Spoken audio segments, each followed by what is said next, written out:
Donc ça justifierait aussi le fait que Barbe Noire serait à la recherche du fruit de Luffy, mais... Donc ça, j'y crois totalement à cette théorie parce que Dragon était ancien meilleur ami. J'aime bien cette théorie parce qu'on connaît déjà, les deux personnes étaient dans la marine, on connaît la puissance colossale des deux personnes. Donnez-moi votre avis sur cette théorie. Parce qu'elle est marrante, elle retourne le cerveau et d'un côté, on sait pas trop.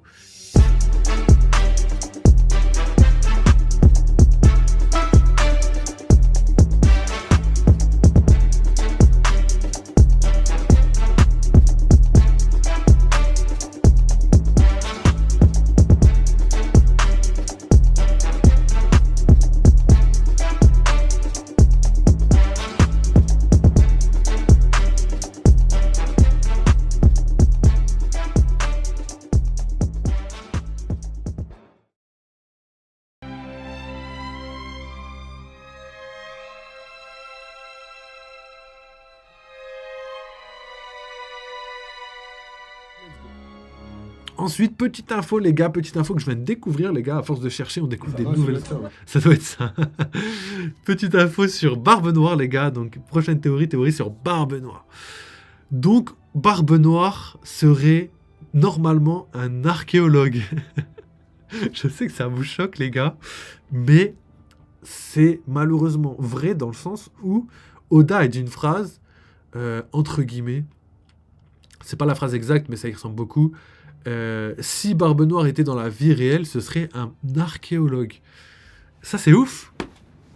Ça c'est ouf parce que ça voudrait dire que Barbe Noire est quelqu'un de très très savant, de très très instruit. Bon, on le savait déjà parce qu'il dort jamais et la nuit, et pour éviter de s'ennuyer, bah, il lit des livres, il lit plein de trucs et tout. C'est comme ça qu'il est devenu ultra intelligent. C'est comme ça qu'il a connu tous les fruits du démon. C'est pour ça qu'il a un plan très précis et qu'il sait exactement quoi faire dans quelle situation et qu'il s'en sort toujours parce que son plan peut potentiellement bien marcher. MDR, Sam Nino. Du coup, Barbe Noire serait archéologue. Donc cette information, ça en dit beaucoup sur le fait que les archéologues, quand on voit Robin, on se dit que effectivement les archéologues, il y a des informations très précises sur les archéologues de l'univers de One Piece qui parlent justement de tout ce qui se passe dans le siècle oublié. Tous les archéologues, entre guillemets, sont en lien direct avec le siècle oublié parce qu'ils veulent savoir, c'est leur but, c'est leur manière, c'est leur raison de vie, tu vois. Donc le fait que Barbe Noire soit considéré par Oda comme archéologue voudrait dire que comme Aohara, Barbe Noire voudrait connaître l'histoire du siècle oublié, mais pas que, tu vois, on sait qu'il est instruit de par les livres et tout, mais que l'histoire du siècle oublié, etc., l'intéresse aussi. Ça, on l'a jamais vu, tu vois. Ça, on l'a jamais vu. Et ça, c'est intéressant parce que potentiellement, il aurait pu tomber sur des histoires en rapport avec Nika, comme Vegapunk, et potentiellement rechercherait ce fruit pour accomplir justement les vœux de Joy Boy, tu vois, potentiellement, tu vois. Donc ça justifierait aussi le fait que Barbe Noire serait à la recherche du fruit de Luffy, mais il y a des trucs qui invalident malheureusement cette théorie, en tout cas cette partie de la théorie, parce que justement Luffy, enfin il a envoyé Katarina Devon de récupérer le fruit, toucher Saturne, Katarina Devon a touché Saturne, mais pas Luffy, c'était pas son but. Donc c'est bizarre. C'est bizarre. Ou peut-être qu'elle a vraiment touché Luffy et qu'on l'a juste pas vu. Ce serait vraiment ouf, hein. Ce serait vraiment ouf. Parce qu'elle a dit, hop, la mission est accomplie, elle a touché Saturne. Mais peut-être qu'en fait, ils avaient déjà accompli leur mission bien plus tôt. Bien plus tôt. Peut-être que Katarina Devon, c'est elle qui a pris Luffy, qui lui a donné à manger. Et qu'en même temps, elle a touché Luffy pour récupérer le pouvoir de son fruit. Mais pourquoi elle lui aurait donné à manger? C'est complètement débile. Non, parce que elle veut pas que Luffy meure, parce que Barbe Noire lui a dit il faut pas que Luffy meure, parce que faut qu'il garde son fruit jusqu'à ce que je le récupère, tu vois. Il faut pas que son fruit disparaisse dans la nature. Il est là, on sait où il est, je m'en chargerai à un moment donné, vous inquiétez pas. Mais là, tout ce que je vous demande, c'est de récupérer, entre guillemets, le pouvoir de son fruit. Et si jamais son pouvoir est capable de cloner, genre que Barbe Noire arrive à extraire le pouvoir du fruit du démon, de Luffy ou même de Saturne, qui lui-même et dans le pouvoir du fruit du démon de Katharina Delphine, ce serait trop cheaté. Ça voudrait dire qu'il pourrait même cloner les fruits du démon et ça serait ouf. Imaginez une armée de Gura Gura, imaginez tout ce que vous voulez, tu vois. Une armée de fruits de Saturne, ce serait vraiment une dinguerie de ouf, tu vois. Donc voilà, je vous pose ça là parce que ça part très très loin, mais c'est ouf. Et dernière petite information par rapport à l'archéologie, entre guillemets, Barbe Noire archéologue, c'est qu'il y a un truc de ouf dans cette théorie et qui valide un petit peu le fait que Barbe Noire pourrait potentiellement même venir d'Ohara. C'est que la mère de Robin, elle a un chapeau, et son chapeau, vous connaissez Oda et les chapeaux, vous connaissez très bien. Le chapeau de la mère de Robin, c'est les chapeaux des baba cool un peu, tu vois. En mode, ils ont une boule comme ça, là, et ils ont un chapeau comme ça, tu vois. Un peu à Bob Marley, sauf que c'est moins laine, tu vois, c'est plus casquette. Et Olvia, du coup, la mère de Robin, a le même chapeau que Barbe Noire quand il était enfant. Donc, parallèle... ça pourrait expliquer beaucoup de choses, hein, ça pourrait expliquer beaucoup de choses. Bon, après, ça part très très loin, mais potentiellement, il y a un lien, hein, il y a un lien. Hein. En tout cas, voilà pour cette petite route de Barbe Noire. À la recherche des secrets du monde et des civilisations, la dinguerie. Franchement, ça pourrait être une dinguerie de ouf si tout ça t'est bien écrit. En tout cas, surtout pour les fruits du démon contrôlés par Teach. S'il est capable de cloner les fruits du démon, je pense que c'est la chose la plus... Enfin, j'ai même trop de mal à y croire à cause du fait que ce serait trop cheaté. Imaginez, je sais pas, une armée de Gura Gura ou une armée de fruits de Saturne. Ce serait trop, une armée invisible avec le fruit de Saturne. Ouais, imagine, il fait des mélanges après. Ce serait trop, je sais pas. Le chapeau étudiant en art, en art du spectacle. C'est ça en plus. Je suis bon. C'est ça en plus. C'est ça que je vois. Ok, donc ensuite, prochaine théorie.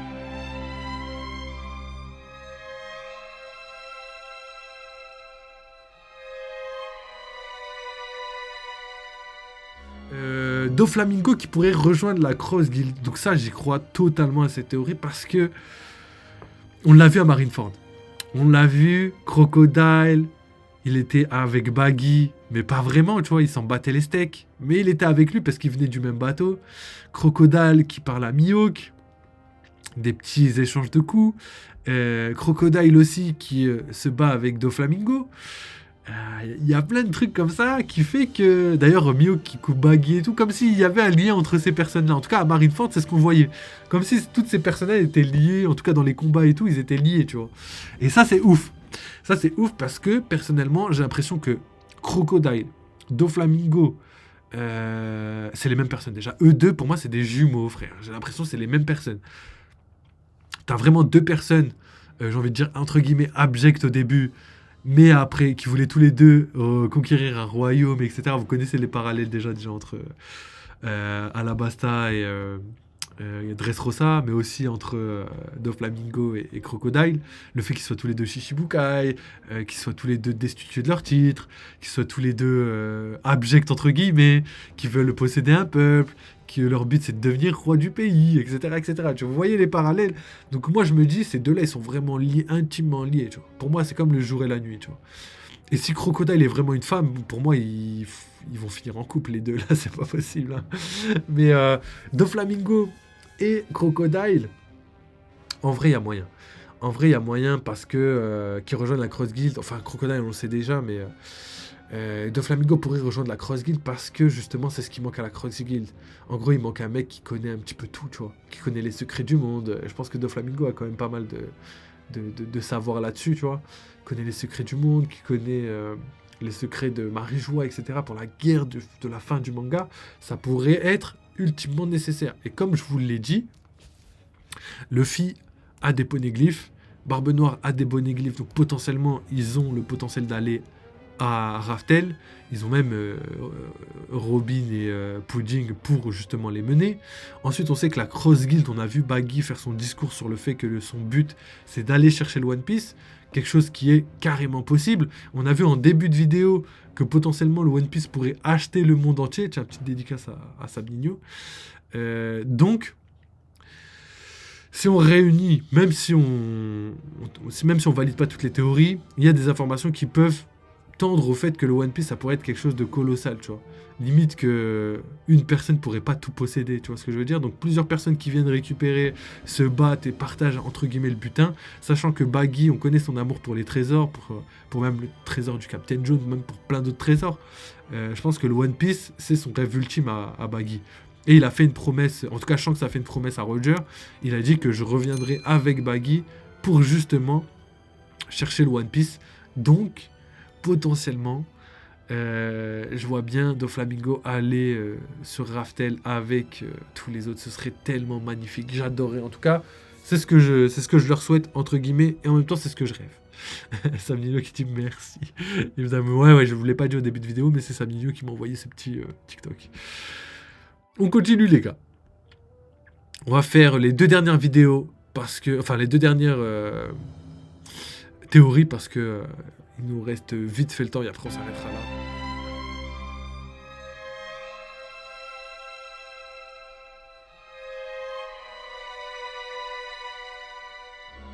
Akainu et Dragon étaient anciens meilleurs amis. J'aime bien cette théorie parce qu'on connaît déjà, les 2 personnes étaient dans la marine, on connaît la puissance colossale des 2 personnes, et on sait que Dragon a quitté la marine. Je sais pas si c'est juste après les événements d'Ohara. En tout cas, c'est dans cette période-là. Soit avant ou après les événements d'Ohara, mais aux alentours de ces événements. Et on sait que c'est Akainu qui a fait tout ça. Donc ça se peut qu'ils aient grandi ensemble, qu'ils aient combattu ensemble, qu'ils se soient formés ensemble, mais qu'ils soient peut-être rivaux. Et justement que Dragon, malheureusement... quand il a appris ce que son ami avait fait à des pauvres innocents, quand il est venu faire le deuil de la ville d'Ohara, a décidé de quitter la marine, de créer sa propre armée, parce que, justement, il a été déçu et trahi des événements de Dragon, enfin de Akainu. Et d'ailleurs, ce qui confirme un petit peu cette théorie, donc les arguments qui sont donnés pour cette théorie, c'est que quand Akainu s'adresse à Luffy, il s'adresse tout le temps en fils de dragon, fils de dragon, fils de dragon, tu vois.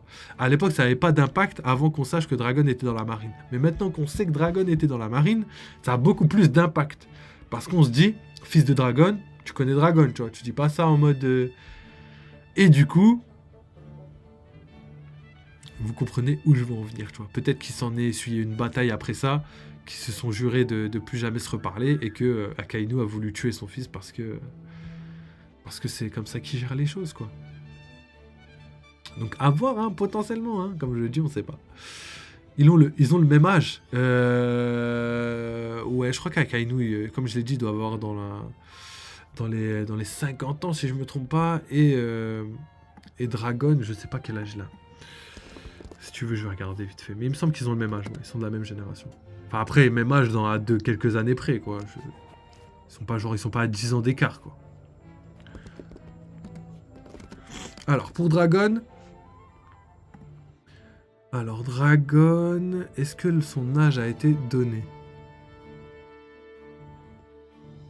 Dragon a 55 ans, le même âge que Akainu. Waouh! Waouh, la théorie commence à porter ses fruits. Waouh, ils ont vraiment le même âge. Vraiment, ils ont tous les deux 55 ans. Donc là, force est de constater qu'il y a quand même des liens. En tout cas, le lien qui est entre Dragon et Akainu, j'en suis sûr depuis que Akainu appelle Luffy, le fils de Dragon, et qu'on sait que Dragon est dans la marine. À partir de ce moment-là, je suis sûr et certain qu'il y a un lien entre les deux. Ils ont fait quelque chose, ils ont été formés ensemble, ils ont fait quelque chose. Le fait qu'ils ont le même âge, même génération... ça en dit beaucoup. Ça en dit quand même beaucoup. Donc à voir pour la suite, mais c'est pas mal. En tout cas, après, est-ce qu'ils étaient meilleurs amis? Peut-être. Est-ce que Dragon a quitté la marine parce que son meilleur ami a tué des tonnes de personnes, alors que... parce que son but de... je pense que les deux, ils voulaient être très très haut dans la marine pour contrôler un petit peu la marine et faire... et rendre le monde... rendre une meilleure justice, tu vois. Peut-être qu'Akainu, sa justice, c'est il faut être hyper dur... parce que les gens qui respectent pas les règles, c'est à cause d'eux qu'il se passe des mauvaises choses dans le monde. Et peut-être que Dragon, il s'est dit, moi je veux contrôler la marine, parce que les personnes qui sont actuellement au pouvoir, c'est des personnes qui font des trucs abjects et qui respectent pas le monde. Du coup, il faut que j'ai une bonne justice pour libérer les gens de leur emprise et faire de demain un monde meilleur. Et le fait qu'ils aient le même âge, qu'ils partagent leurs rêves, qu'ils se sont entraînés tous les deux, surtout que Akainu a réussi son pari de devenir la personne la plus importante de la marine, aujourd'hui amiral en chef, et Dragon aurait pu réussir aussi, hein, totalement, même peut-être mieux, mais lui est devenu amiral, entre guillemets, de sa propre armée, tu vois. Parce que il savait que amiral en chef, tu pouvais rien faire. Et je pense qu'il le savait grâce à Garp. Peut-être que c'est là où l'expérience de Garp elle a marché, c'est que tu peux pas changer la marine parce que la marine appartient au gouvernement mondial et que même la marine est obligée d'obéir à certains ordres, comme par exemple les ordres donnés à Ohara, tout simplement, tu vois. Quand t'es du côté de la marine et que t'es pas au courant de tout, tu te dis, bah oui. Les gars, ils essayent de réveiller des armes antiques. C'est comme si un mec, aujourd'hui, il te dit, ouais, ils essayent de créer une bombe nucléaire et tout, c'est des terroristes, tu vas faire quoi? Bah, gros, let's go, hein. On va les allumer, tu vois. Mais après, si on te dit que les mecs, en fait, c'est pas ce qu'ils voulaient juste rechercher l'histoire parce que, justement, il y a des peuples qui ont dit énormément de mauvaises choses, qui ont essayé de contrôler les médias, etc., pour te dire quoi faire et te mentir, et qu'au final, c'est les terroristes et les gens qui sont au pouvoir, là, t'es du côté Dragon et tu te dis, ah ok, je comprends mieux. Alors, on a des infos sur le temps qu'a passé Akainu dans la marine. Non, je pense pas, mais vu qu'il était là à l'incident d'Ohara, ça veut dire qu'il était déjà là depuis longtemps, parce qu'il avait déjà un grade à l'époque de Ohara. Donc ça veut dire... c'était il y a quand Ohara, je crois, c'était il y a plus de 20 ans, je crois, hein. Et du coup, attends, Robin elle a 30 ans et c'était il y a 22 ans. Ohara c'était il y a 22 ans exactement. Donc déjà Akainu était déjà dans la marine il y a 22 ans. Ça peut être première info. Deuxième info, c'est qu'il avait déjà un titre. Je sais pas si c'était un contre-amiral, un vice-amiral ou un commandant. Il y a le capitaine commandant, ouais. Capitaine et le commandant, ouais. Parce que c'est capitaine Tashigi, je crois, et c'est commandant Smoker. Donc ça veut dire qu'ils avaient déjà un grade, donc ça veut dire que même avant les 22 ans, ça faisait déjà un moment qu'il était dans la marine Akainu. Après, on a vu quand même l'ascension fulgurante de Kobe. Donc potentiellement, ça se peut qu'Akainu ait fait pareil, sachant qu'il est très très fort. Je sais pas. Donc, je pense quand même que ça fait longtemps et que Dragon aussi.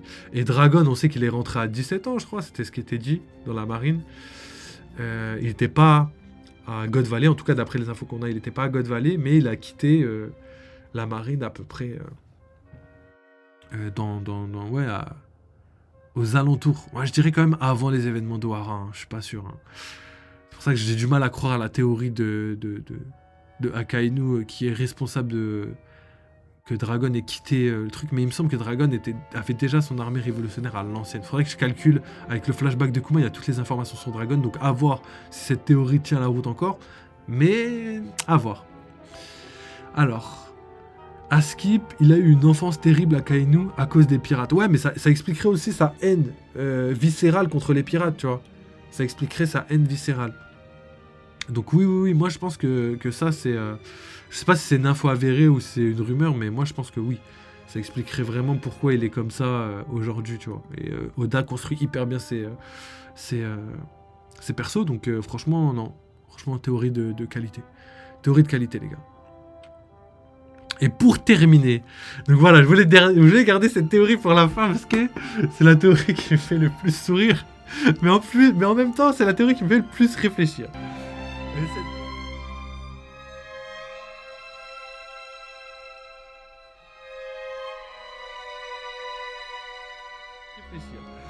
Et cette théorie, elle est hyper drôle parce que c'est au sujet de Zoro. Donc les gars, Zoro, mon personnage préféré de la quasi-totalité des fans de One Piece. Hein. Quand Zoro, c'est... Enfin, quand Luffy, c'est pas ton personnage préféré normalement, c'est Zoro. Et les autres, quand un autre personnage préféré, c'est rare, tu vois.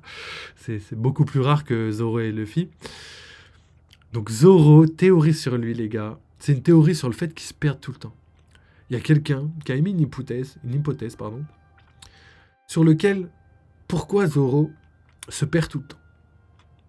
Pourquoi, même quand il n'y a qu'une ligne droite, il arrive à se perdre. Genre même quand il voit l'endroit où il doit aller, il se perd. Donc ok, c'est un running gag, mais on connaît Oda avec ces petits running gags qui au final deviennent des théories majeures du manga. Et il y a un mec, il a dit quoi? Il a dit en fait Zoro, ce serait un Eternal Pause qui pointerait tout le temps vers Raftel. Et qu'en fait, à chaque fois qu'il se perd, eh ben il irait dans la direction de Raftel. Parce que c'est comme ça, c'est dans ses gènes. Il irait directement...